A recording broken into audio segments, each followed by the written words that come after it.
राधे राधे दोस्तों बृहस्पतिवार व्रत कथा। प्राचीन समय में विदर्भ देश में चित्रसेन नामक राजा राज्य करता था। वह अत्यंत दयालु और धर्मात्मा और दानी था। दीन अनाथों को धन बांटता था, किंतु उसकी रानी बहुत कृपण थी। उसको राजा के दान धर्म के कार्य अच्छे नहीं लगते। वह राजा को इस अच्छे कार्यों के लिए मना करती थी। एक दिन की बात है कि राजा तो शिकार खेलने वन में गए हुए थे।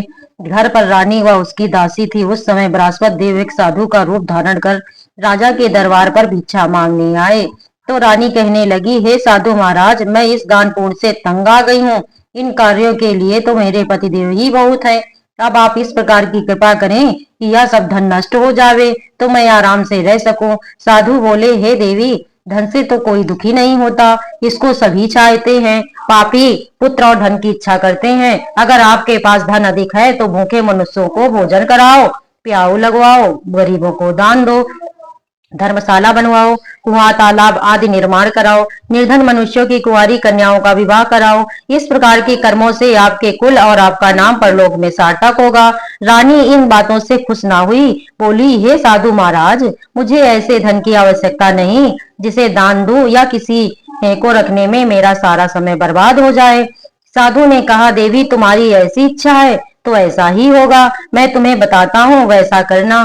गुरुवार के दिन घर को लीपना, बालों को धोना, राजा से कहना कि बाल बनवाएं, कपड़े धोबी के यहाँ धुलने डालना। इस प्रकार 7 बृहस्पतिवार करने से सब धन नष्ट हो जाएगा।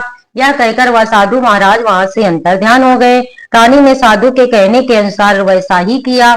3 गुरुवार ही बीते थे कि उनका सब धन नष्ट हो गया और वे सब भोजन के लिए तरसने लगे। तब राजा रानी से कहने लगा, तुम यहाँ पर रहो, मैं तुम्हारे देश को जाऊंगा, क्योंकि देश चोरी परदेश भीख बराबर है। ऐसा कहकर राजा तो परदेश को चला गया। वहां जंगल जाता और लकड़ी काट कर लाता और शहर में बेचता। इस तरह वह अपना जीवन व्यतीत करने लगा। इधर राजा उधर रानी और दासी दुखी रहने लगी। किसी दिन भोजन मिलता और किसी दिन जल पीकर ही रह जाती। एक समय रानी और दासी को रोज बिना भोजन के व्यतीत हो गए। तो रानी ने अपनी दासी से कहा, मेरी बहन बड़ी ही धनवान है, तो उसके पास जा और वहां जा करके 10-12 शेर बेझर के ले आ। दासी ने कहा, मेरी बहन,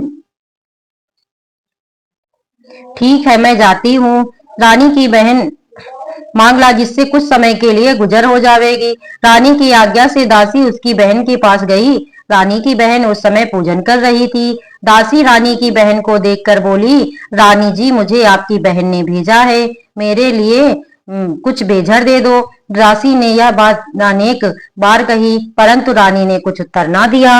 वह अपने भजन पूजन में लगी रही। इस प्रकार जब बांदी को किसी प्रकार का उत्तर नहीं मिला तो वह बहुत दुखी हुई और लौटकर अपनी रानी के पास आकर बोली, हे रानी, आपकी बहन तो बहुत ही अभिमानी है, वह छोटे लोगों से बात भी नहीं करती। रानी बोली, हे दासी, इसमें उसका कोई दोष नहीं है। जब बुरे दिन आते हैं तब कोई सहारा नहीं देता, यह हमारे भाग्य का ही तो दोष है। पूजा से उठने पर उधर रानी ने सोचा, बहन की दासी आई, परंतु मैं उससे नहीं बोली।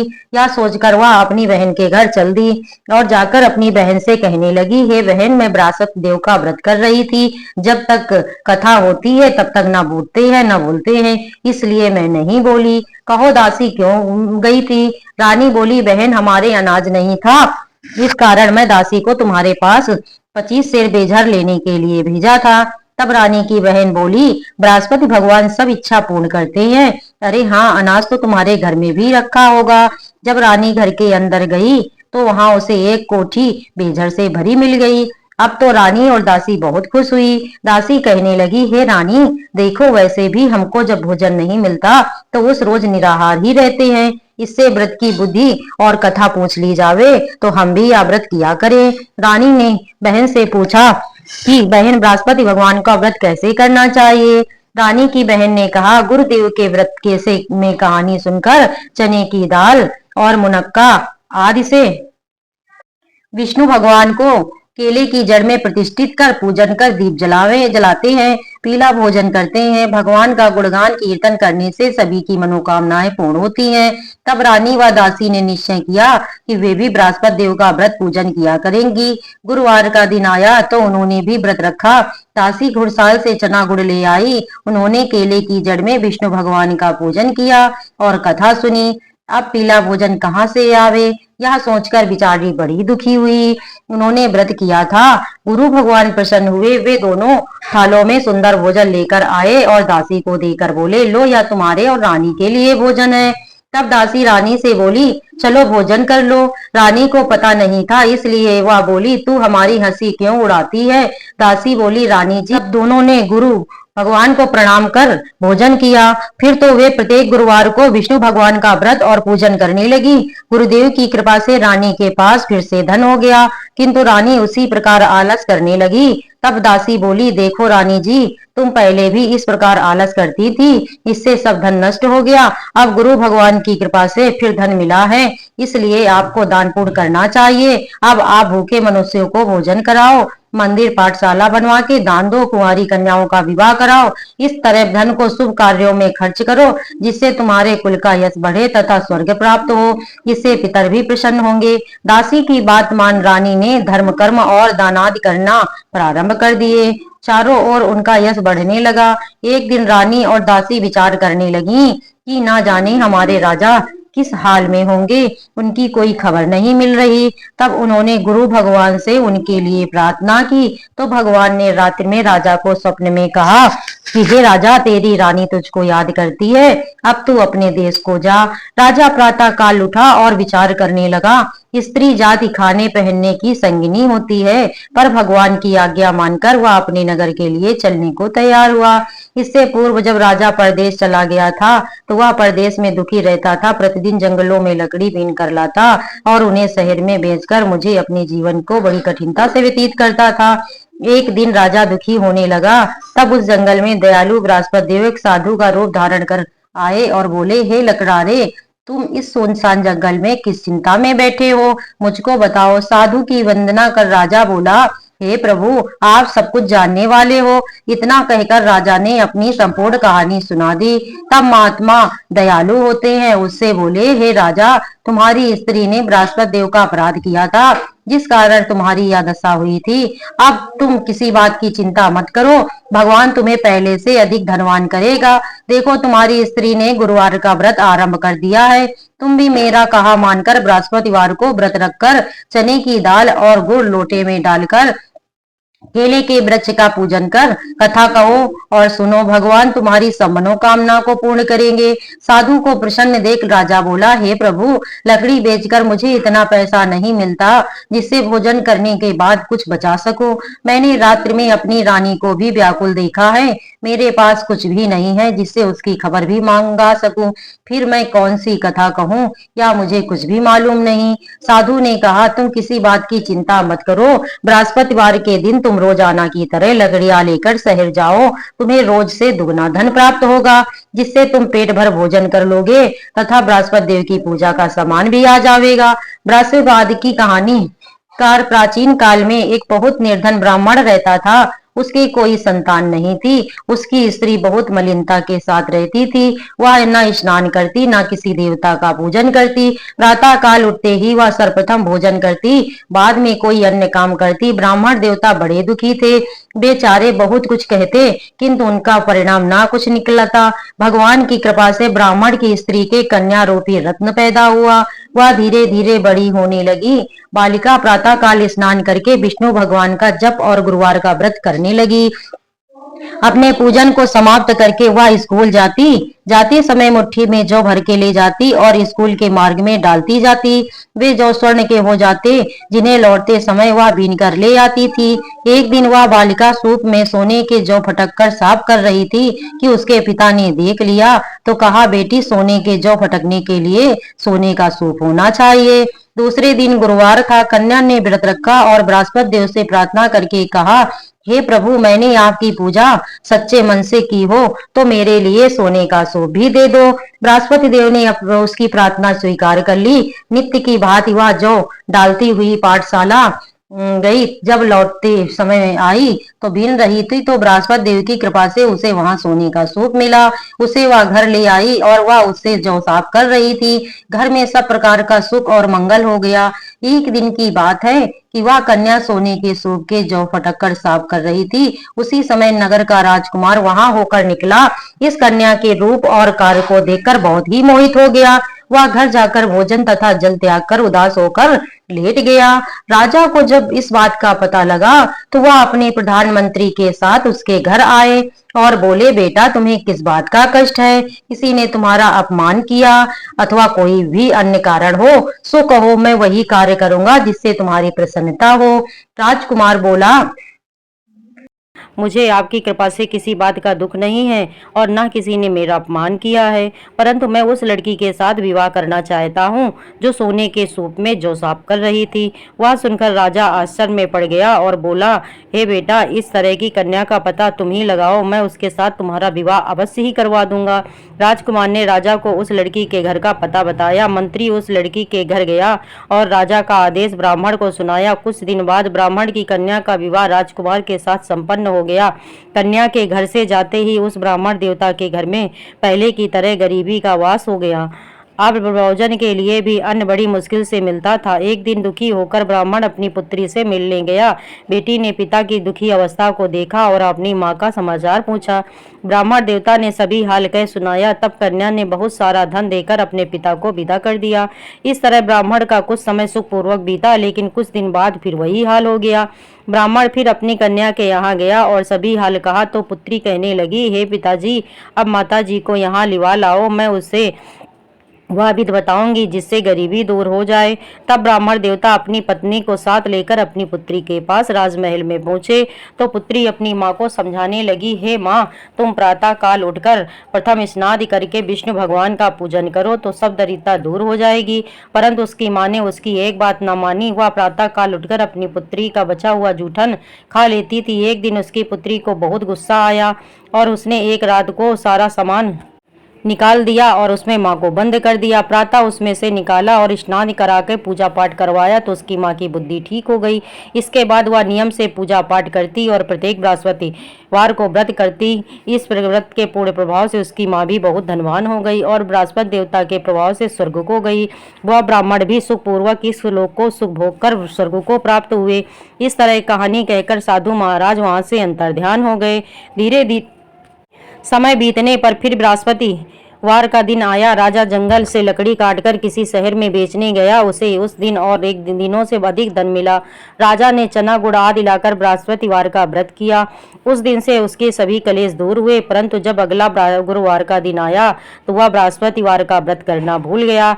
इस कारण बृहस्पति भगवान नाराज हो गए। उस दिन उस नगर के राजा ने विशाल यज्ञ का आयोजन किया तथा अपने समस्त राज्य को में घोषणा करवा दी कि कोई भी मनुष्य अपने घर में भोजन न बनावे और न आग जलावे। समस्त जनता मेरे यहाँ भोजन करने आए। इस आज्ञा को जो न मानेगा उसको फांसी की सजा दी जाएगी। राजा की आज्ञा अनुसार राज्य के सभी निवासी राजा के भोज में सम्मिलित हुए, लेकिन लकड़हारा कुछ देर से पहुंचा, इसीलिए राजा उसको अपने साथ महल ले गए।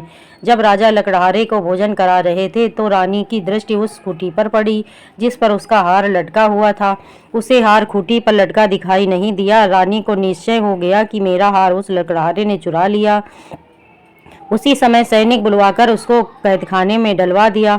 जब लकड़हारा कारागार में पड़ गया तो बहुत दुखी होकर विचार करने लगा कि न जाने कौन से पूर्व जन्म के कर्म से मुझे यह दुख प्राप्त हुआ है, और उसी साधु को याद करने लगा जो जंगल में मिला था।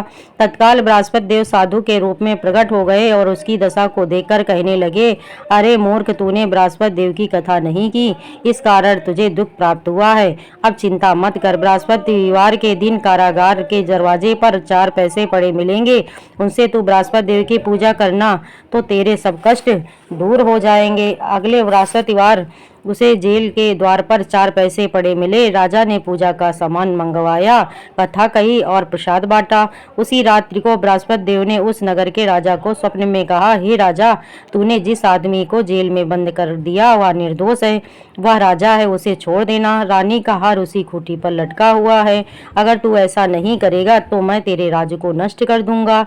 राजा प्रातः काल उठा और खूंटी पर हार टंगा देखकर लकड़हारे को बुलाकर क्षमा मांगी तथा राजा के योग्य सुंदर वस्त्र आभूषण भेंट कर उसे विदा किया।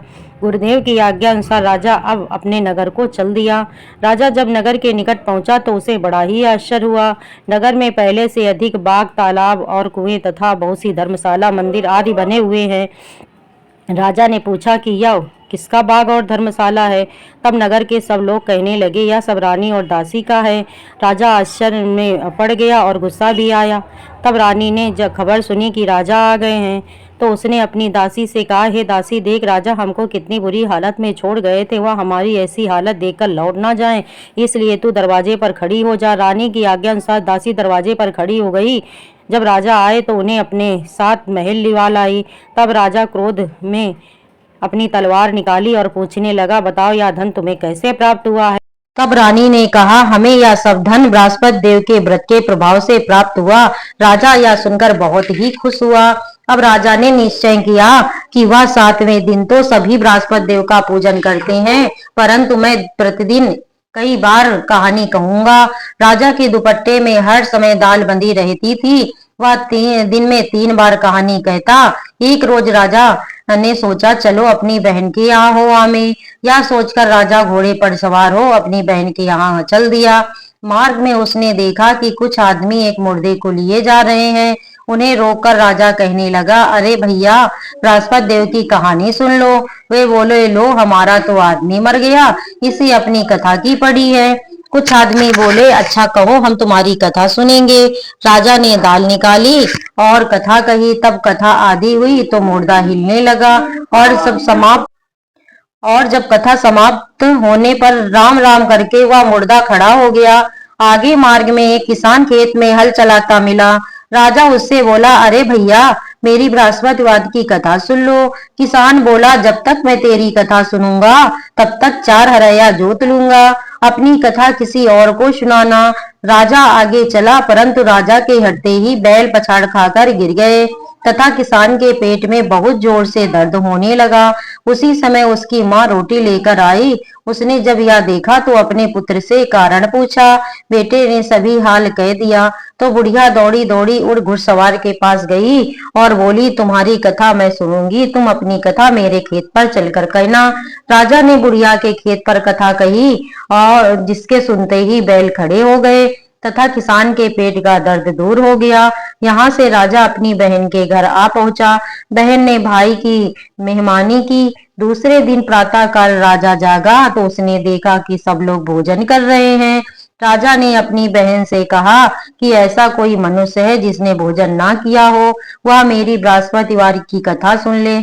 बहन बोली, हे भैया, यह सभी लोग भोजन करते पहले और बाद में अन्य कोई कार्य करते। अगर कोई पड़ोस में हो तो मैं बुला लाती हूँ, परंतु उसे वहां ऐसा कोई व्यक्ति नहीं मिला जिसने भोजन ना किया हो। राजा के फिर कहने पर वह एक कुम्हार के घर गई जिसका लड़का बीमार था। उसे मालूम हुआ कि उसके यहाँ 3 रोज से किसी ने भोजन नहीं किया। रानी ने अपने भाई की कथा सुनने के लिए कहा तो वह तैयार हो गया।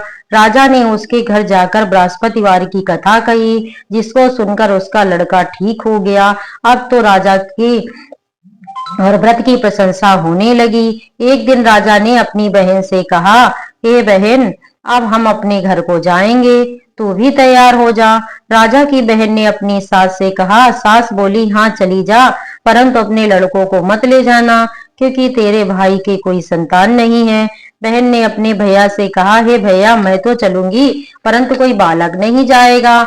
राजा बोला, कोई बालक नहीं चलेगा तो तू ही क्या करेगी? बड़े दुखी मन से राजा अपने नगर को लौटा। राजा ने अपनी रानी से कहा, हम निर्वंशी हैं, हमारा मुख देखने का धर्म नहीं। दुखी हो उसने कुछ भोजन आदि भी नहीं किया। रानी बोली, हे प्रभु, बृहस्पति देव ने हमें सब कुछ दिया है, हमें संतान भी अवश्य देंगे। उसी रात को बृहस्पति देव ने राजा को स्वप्न में कहा, हे राजा, अब सोच को त्याग दे, तेरी रानी गर्भ से है। ऐसा सुनकर राजा को बड़ी खुशी हुई। 9वें महीने उसके पुत्र पैदा हुआ। राजा बोला, हे रानी, स्त्री बिना कहे नहीं रह सकती, इसीलिए मेरी बहन आवे तो तुम उससे कुछ मत कहना। रानी ने सुनकर हाँ कर दी। अब जब राजा की बहन ने यह शुभ समाचार सुना तो वह बड़ी खुशी से बधाई लेकर भाई के यहाँ आई। तब रानी बोली, मेरी ननद घोड़ा चढ़कर तो नहीं आई, गधा चढ़ के आई। राजा की बहन बोली, भाभी, यदि मैं ऐसा ना कहती तो तुम्हें संतान कैसे मिलती। बृहस्पति देव ऐसे ही दयालु हैं, अपने भक्तों की मनोकामनाएं पूरी करते हैं। जो सच्चे मन से बृहस्पतिवार का व्रत करता एवं पढ़ता एवं सुनता है और दूसरों को सुनाता है, बृहस्पति देव सदैव उसकी इच्छाएं पूर्ण करते हैं। बोलो बृहस्पति देव की जय। बृहस्पति जी की आरती। ओम जय बृहस्पति देवा, स्वामी जय बृहस्पति देवा। श्रद्धा भक्ति बढ़ाओ, संतन की सेवा। ओम जय बृहस्पति देवा। पार ब्रह्म परमेश्वर, तुम सबके स्वामी। ज्ञान न जानो, ध्यान न जानो, नित्य करो सेवा। ओम जय बृहस्पति देवा। तुम बिन मेरा और न दूजा, आस करो जिसकी, प्रभु आस करो जिसकी। मैं अज्ञानी अकिंचन, तुम भवने सेवा। ओम जय बृहस्पति देवा। पार ब्रह्म परमात्मा, तुम हो अंतर्यामी। स्वामी तुम हो अंतर्यामी। प्रभु दर्शन दिखाओ, मत तरसाओ, चारों फल देवा। ओम जय बृहस्पति देवा। बृहस्पति जी की आरती जो कोई नर गावे, स्वामी प्रेम सहित गावे। प्रभु दर्शन पावे, जो कोई ध्यावे, विघ्न काटे देवा। ओम जय बृहस्पति देवा। बृहस्पतिवार व्रत की विधि। इस दिन केले की जड़ में श्री विष्णु जी का पीले पुष्पादि एवं चने की दाल से पूजन होता है। दिन में एक समय ही अलोना भोजन करें, पीले वस्त्र धारण करें। इस दिन घर में पुरुषों को बाल दाढ़ी नहीं बनवाना चाहिए तथा स्त्रियां बिना सिर धोए स्नान करें। पूजन के पश्चात कथा सुननी चाहिए। इस व्रत के करने से देवताओं के गुरु बृहस्पति जी अति प्रसन्न होते हैं। व्रती को धन और विद्या का लाभ होता है। कुंवारी कन्याओं तथा पुत्र की इच्छा करने वाली स्त्रियों के लिए भी यह व्रत अति उत्तम है। बोलिए बृहस्पति देव महाराज की जय। जो भी इस व्रत को सच्चे मन से करता है उस पर गुरु भगवान और बृहस्पति देव की सदैव कृपा बनी रहती है। दोस्तों प्लीज लाइक और सब्सक्राइब अवश्य करिएगा, मेरा ये वीडियो आपको अच्छा लगा हो, क्योंकि आपके लाइक और सब्सक्राइब मेरे लिए बहुत ही महत्वपूर्ण है। दोस्तों धन्यवाद। प्रार्थना नाथ से है मेरी, यही प्रार्थना नाथ से है मेरी, यही कहीं माया में भूल न जाऊं तुम्हें, कहीं माया में भूल न जाऊं तुम्हें।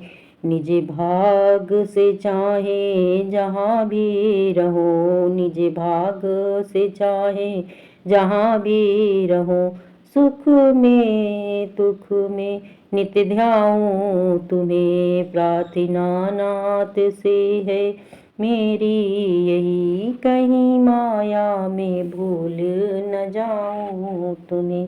अवलंब न होवे और मेरा आपका, सर्वस्व बनाऊं तुम्हें। निज दास में भावों की भक्ति जगे, निज दास में भावों की भक्ति जगे।